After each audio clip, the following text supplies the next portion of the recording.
Please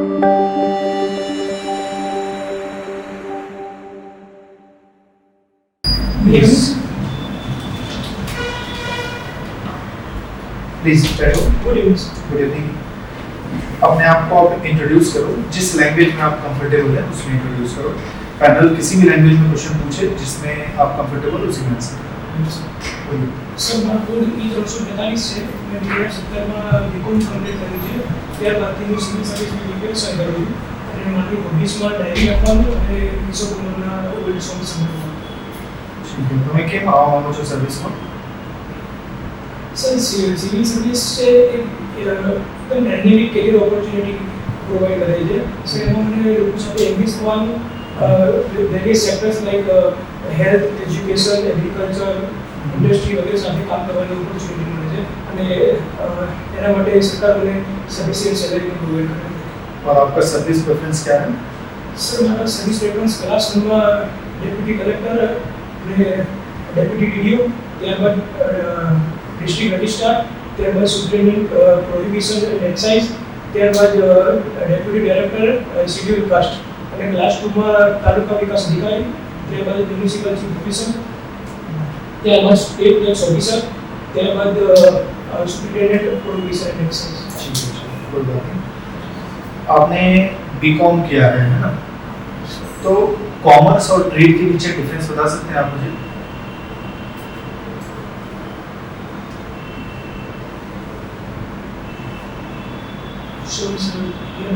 कोई बात नहीं।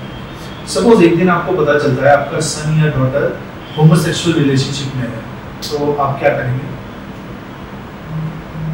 Homosexual relationship? हाँ, आपका सन या डॉटर जो भी है, आपको पता चलता है, क्या करेंगे? सर હું સૌથી પહેલા એને સમજાવવાનો પ્રયત્ન કરીશ કાઉન્સેલિંગમાં. ત્યારબાદ સર એવું લાગશે કે કોઈ સાયકિયાટ્રિસ્ટ હોય એ પાસે કાઉન્સેલિંગ કરવાનો પ્રયત્ન કરીશ. साइकियाट्रिस्ट क्यों? सर એમને મારા સન કે ડોક્ટર છે એમને સર આને ઇમ્પ્લિકેશન વિશે સમજાવો. ये क्या कोई मेंटल डिसीज है कि साइकियाट्रिस्ट को आप? સર મેન્ટલ ડિસીઝ નથી, પણ સર એક પ્રકારની મનોચિકિત્સક વૃત્તિ કહી શકાય. अच्छा, फिर क्या करोगे? साइकियाट्रिस्ट से दिखाने के बाद क्या करोगे?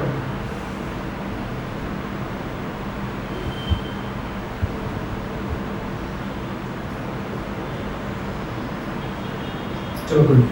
आप डायरी लिखते हो? यस क्या लिखते हो अपने डायरी में, जैसे कि डेली आपने क्या काम किया ये सब? हाँ सर. ठीक है, तो आप मुझे एक चीज बताओ कि लास्ट एक वीक में आपने कुछ 3 सिग्निफिकेंट काम किया होगा, उसके बारे में मुझे बताओ। सर लास्ट एक वीक में सर हमारा भी सर सिविल सर्विस की प्रिपरेशन करूँ मैंने सर उसको हमारी डायरी में टाइम थी आपने तो ओके, तो आप कैसे वीक में मंथ में लिखते हैं? हाँ सर. हाँ, तो लास्ट वीक लिखा होगा तो उसमें कुछ किया होगा आपने?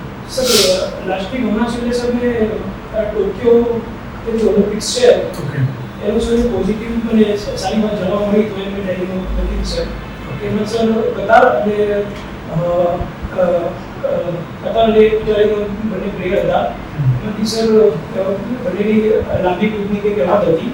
એમાં સર એક ખેલાડી હતો અને એક ખેલાડી સર કૂદી ના શક્યો, તો એના કારણે એને કોમ્પિટિશનમાં માર્ક કરી દીધું હતું. તો સર બીજો જે ખેલાડી હતો એને કીધું કે જો હું હવે મારો જે કોમ્પિટિટર છે એ મારી સામે લડત આપી શકતો નથી તો હું સર કઈ રીતે મેડલ રહી શકું, તો એને પણ સર વિડ્રો કરી નાખ્યું અને એ જે ઓલિમ્પિક હતો સર મેડલ એ બંને વચ્ચે શેર કરવામાં આવ્યો. उस कहीं हाईजम्प में बनी थी? हाँ सर हाईजम्प सॉरी. ओके, आप मतलब ये डाइवर्सिटी के लिए जॉब में आना चाहते हैं ना, पर चाहिए क्यों डाइवर्सिटी? मतलब एक काम करो ना, एक काम करने के बाद आप उसमें एफिशिएंट हो जाओ, एक्सपर्ट हो जाओ, जिंदगी खत्म. डाइवर्सिटी क्यों चाहिए लाइफ में? आज गवर्नमेंट ने कल्चर डिपार्टमेंट में डाल दिया, कल सिक्योरिटी में डाल दिया, फिर अर्बन इंफ्रास्ट्रक्चर में डाल दिया, इलेक्शन में डाल दिया. क्यों इतना डाइवर्सिटी चाहिए? सर एक જ કોઈ એક જ ફિલ્ડમાં સર કામ કરવું એ સર કેટલી વાર sir conflict of interest create કરે છે. Conflict of interest? Yes sir. અને સર આપણે અલગ અલગ ડિપાર્ટમેન્ટમાં હોઈએ તો સર આપણને પોતાને સારો એક્સપિરિયન્સ મળે, આપણે કોઈ જે પ્રોબ્લેમ્સ છે સારી રીતે સમજવાની ઓપોર્ચ્યુનિટી મળે. So you prefer to be a generalist than that of the generalist, than that of specialist. ના સર મારો કહેવાનો ઓપિનિયન કારણ કે આજે બે વસ્તુ આવે એડમિનિસ્ટ્રેશનમાં, one is specialization અને બીજું generalist. સર સિવિલ સર્વિસમાં સર સ્પેશિયાલિસ્ટ અને જનરલિસ્ટ બંનેનું મહત્વ છે. છેલ્લા કેટલાક સમય વિશે વાત કરીએ તો sir cyber crimes, organise crime વગેરે જેવો થતા સર સ્પેશિયાલિસ્ટનું મહત્વ વધ્યું છે, પણ સર જનરલિસ્ટનું પણ એટલું જ રિલેવન્સ છે. હા, તમારું કોમર્સનું બીકોમ કર્યું છે તમે, તો બીકોમ એટલે કોમર્સની અંદર તમારા ફેવરેટ સબ્જેક્ટ કયો? સર કોમર્સની અંદર સર મારો ફેવરેટ સબ્જેક્ટ ઇકોનોમી. ઇકોનોમિક્સ વિશે કંઈ કહેશો? તો પછી તમારો ઇકોનોમિક્સ ફેવરેટ સબ્જેક્ટ હતો, તો આપણા દેશની અને રાજ્યની આ ઇકોનોમિક પરિસ્થિતિ વિશે તમારું શું માનવું છે? સર ભારતના સંદર્ભમાં વાત કરીએ સર તો મેં કહ્યું દેશ અને આપણો રાજ્ય.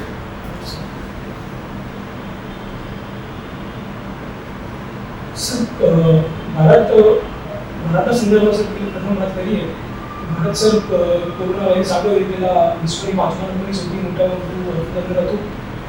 ત્યારબાદ સર કોરોના વાયરસના કારણે આપણે ઇકોનોમી પર એકદમ સિવિયર સ્ટ્રેન જે કહી શકાય એવો સર શોક લાગ્યો છે અને મેસિવ લેવલમાં જોબ લોસ થયું છે, પોવર્ટી લેવલ વધ્યું છે,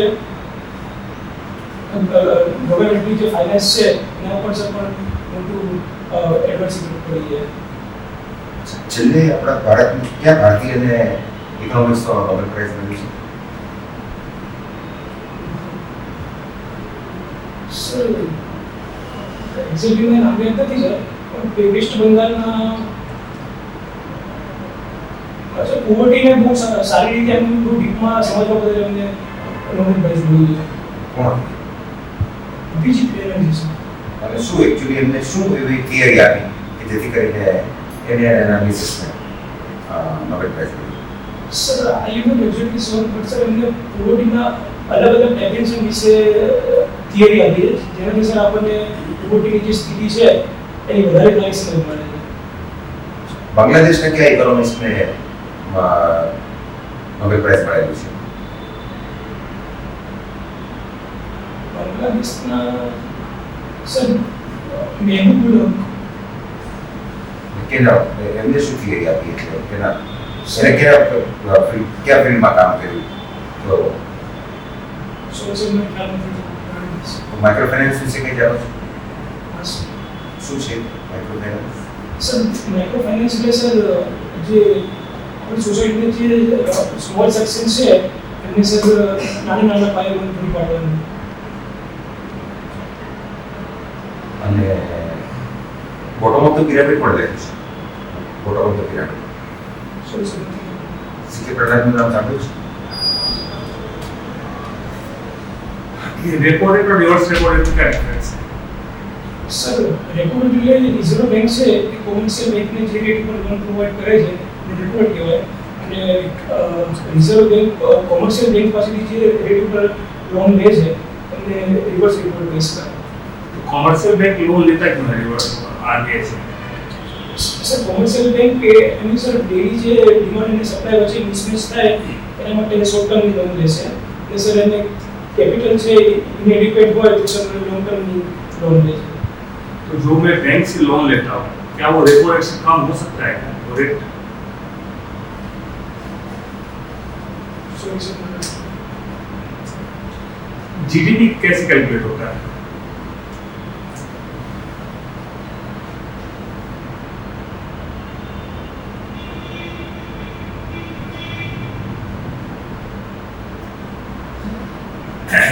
अभी मान लो मुझे हाउसिंग लोन लेना है तो मुझे हाउसिंग फाइनेंस लिमिटेड से लेना चाहिए या बैंक से लेना चाहिए? कौन सा बेटर है मेरे लिए?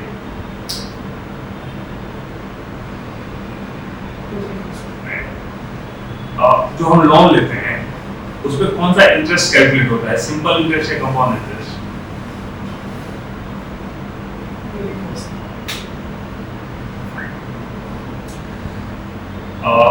हॉबी है इंटरेस्ट में क्या डिफरेंस है?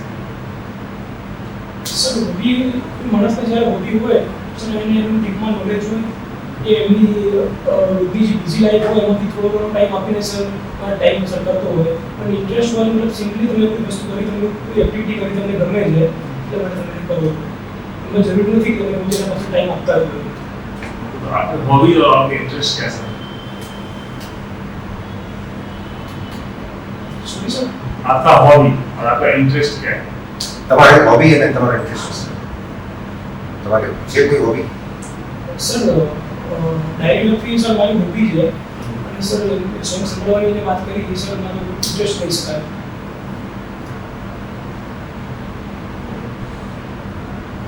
डेबिट और क्रेडिट क्या है? સર કોમર્સમાં સર જ્યારે કોઈ ટ્રાન્ઝેક્શન થાય ત્યારે સર જે એક્સપેન્સ થાય એના પર ડેબિટ કરી દઈએ અને જે ઇન્કમ થાય એને ક્રેડિટ કરી દઈએ. ओके, तो मान लो मैंने आपको पेमेंट किया, ठीक है, तो मेरे पास में क्या आएगा, डेबिट या क्रेडिट? સર આપણે પેમેન્ટ સર તમે પેમેન્ટ કરી તો તમારી પાસબુક પર ડેબિટ થશે और आपने ક્રેડિટ. अभी ना LIC का IPO आ रहा है, ठीक है, तो ऐसा लग नहीं रहा गवर्नमेंट का जो स्टेप है ये सारे गवर्नमेंट ऑर्गेनाइजेशन को बेचने में लगी हुई है, उसके विषय में क्या बोलना है आपका? સર ગવર્નમેન્ટનો એપ્રોચ સર એવો છે કે મોસ્ટલી જે કેવું છે સર કે જે ઇનએફિશિયન્ટ પબ્લિક સેક્ટર ડિલિંગ્સ છે એનું સર ગવર્નમેન્ટ મોટા પાયે ડિસિઝન કરી રહી છે અને સર બીજો ઓબ્જેક્ટિવ છે સર કોરોના વાયરસના કારણે સર ગવર્નમેન્ટની પાસે રેવલ નથી. સર ગવર્નમેન્ટ આવી કંપનીઓને સર IPO લાવે તો એનાથી ગવર્નમેન્ટને સારી એવી રેવન્યુ મળશે તો એની સર જે બેઝિક ઇન્ફ્રાસ્ટ્રક્ચર છે એના માટે ગવર્નમેન્ટ એક્સપેન્ડિચર કરી શકશે. तो आपका क्या बोलना है कि LIC इनएफिशिएंट है? ના સર એટલે સર ઇનએફિશિયન્ટ નથી. आपने बताया था कि जो इनएफिशिएंट है उसका IPO ला रही है गवर्नमेंट, સર ગવર્નમેન્ટ બંનેનો IPO લાવે છે. ऐसा? જે ઇનએફિશિયન્ટ છે સર એને સર ડિસેન્ટ્રલાઇઝ કરી અને ગવર્નમેન્ટ પોતાનું સ્ટેક મિનિમમ કરે છે જ્યારે સર ગવર્નમેન્ટની પોતાની રેવન્યુ ઊભી કરવા માટે LICમાં IPO લાવવામાં આવે. अरे शेयर में और IPO में क्या डिफरेंस है? સર IPO સર કોઈ કંપની લાવે તો કસ્ટમર પાસેથી ડાયરેક્ટ એ લિક્વિડિટી રેઝ કરે છે જ્યારે સર શેર છે એ સર માર્કેટિંગમાં ટ્રેડેબલ પડે છે. સર IPO છે એ જનરલી પ્રાઇમરી માર્કેટમાં હોય છે જ્યારે શેર છે એ સેકન્ડરી માર્કેટમાં. जो टॉप 30 शेयर है उसको ब्लू चिप बोलते हैं, वो टॉप 30 में आने के लिए क्या क्राइटेरिया होता है? Sir sir okay done, thank you.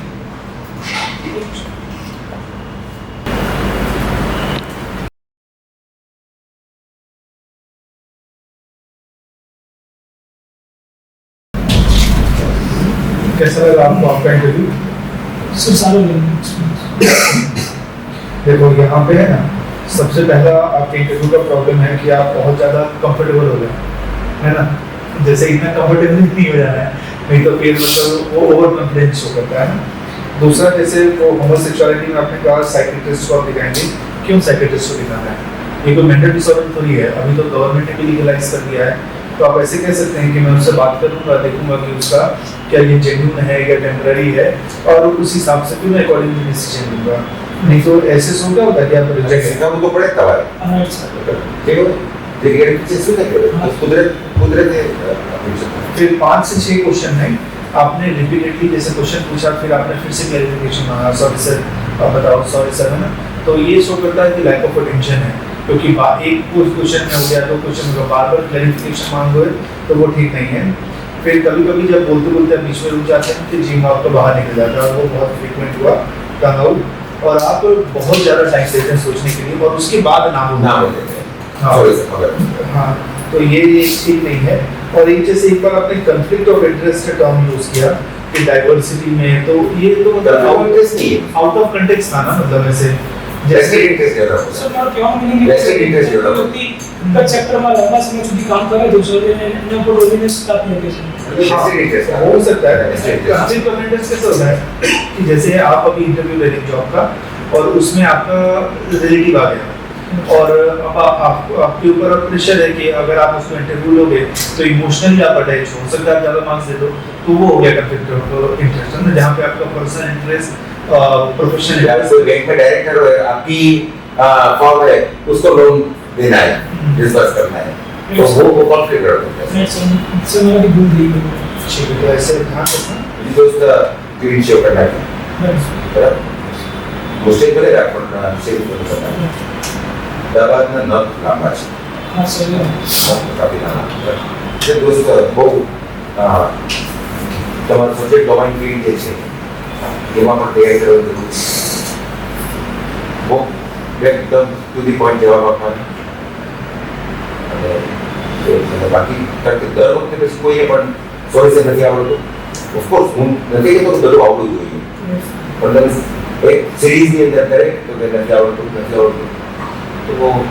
તો આ કંઈ જાદુ એવું લાગે છે ને કે તમને શીખવાડ, પણ તમે થોડું વાંચી લેશો ને દોસ્ત વાંધો નહીં આવે, પણ ઓનેસ્ટ બહુ ઓનેસ્ટ છો, સારી વસ્તુ કે યુ રિમેઇન ઓનેસ્ટ નથી આવડતું, પણ એ ખબર પડતી કે તમે કોશિશ નથી કરી, તમારે તો છટકવું હતું ત્યારે સ્કીપ કરી દેવું ગમે ક્વેશ્ચન હવે સવારે બીકોમને લગતા એ તો તમને આવડવું જોઈએ, પછી ઇકોનોમિક્સ તમે કીધું ઇકોનોમિક્સ, પછી ઇકોનોમિક્સની અંદર બેનર્જી ને આ બધા તમને ખબર હોવી જોઈએ, तो बांग्लादेश का सदर पूछा मोहम्मद यूनुस है, માઇક્રો ફાઇનાન્સના सर मैं माइक्रो फाइनेंस की बात करी कुछ मैंने रिमाइंड से भी આપણે નામ તો કહું મોહમ્મદ યુનુસ, मकबूल है तो वो है ह्यूमन डेवलपमेंट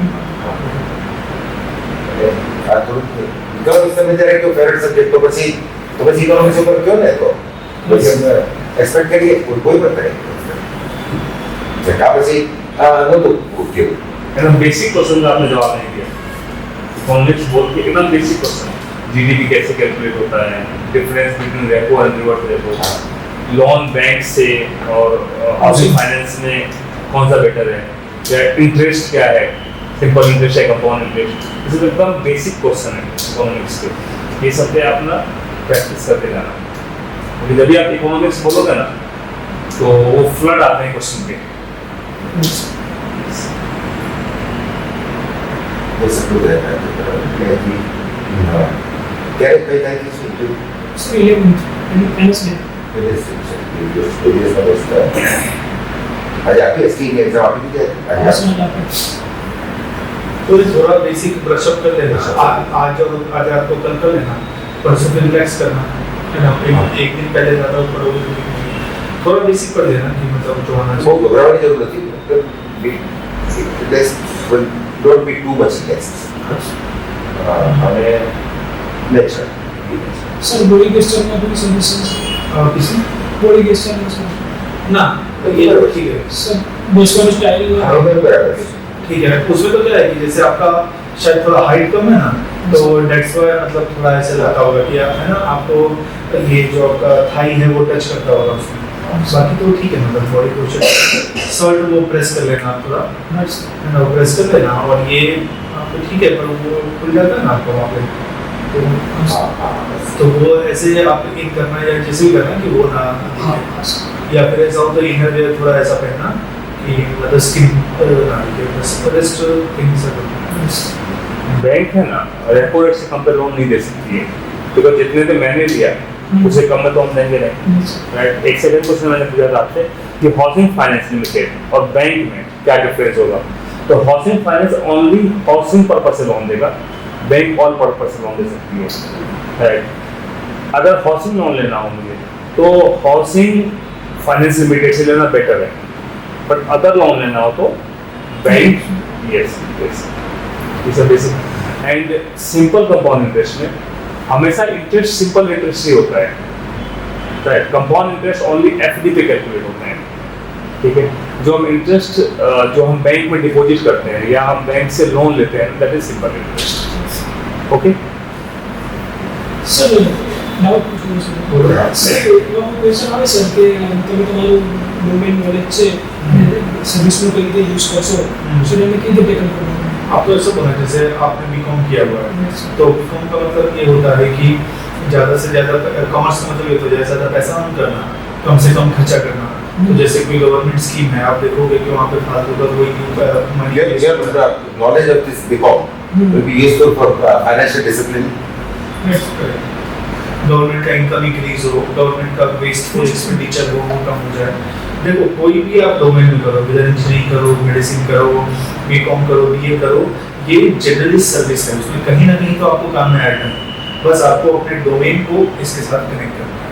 तो आप पहले ये समझना डिप्टी कलेक्टर काम क्या करता है या टीडीओ काम क्या करता है, और उसको अपने कॉमर्स के सब्जेक्ट के साथ आप कोरिलेट करना, तो वो आपकी इजी हो जाएगी। सर मुझे क्वेश्चन से क्या हमारा सर अपने सर्विस में क्या मांग रहा हूँ, मतलब कोई बार से एक क्वेश्चन दिया है कि मैं डिप्टी कलेक्टर तरीके क्या हम सिलेक्ट करिए सर, तो सर हमने कहा है ना कि मैं जो लोगों को जो है और अच्छे से हेल्प कर पाऊंगा, इसमें मुझे ऑथोरिटी भी मिलता है, गुड सैलरी भी है, सोशल प्रेस्टीज भी है, and plus opportunity to help people.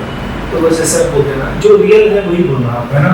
लेकिन मतलब जैसे हम जा रहे हैं बहुत ही कोई आइडियलिस्टिक बनने की जरूरत नहीं है, एक से रिजल्ट के लिए जा रहे हैं, लेकिन वाई करेंगे तो वो तो ठीक नहीं है ना।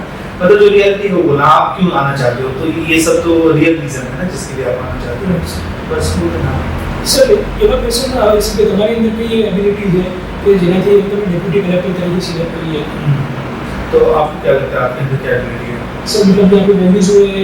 हाँ, आप ऐसे कहते हैं ना कि मेरे अंदर लर्निंग एटीट्यूड है ना, मैं अपने कम्युनिकेशन स्किल पे वर्क कर रहा हूँ ताकि मतलब लोगों से ज़्यादा से ज़्यादा रीच आउट कर पाऊँ।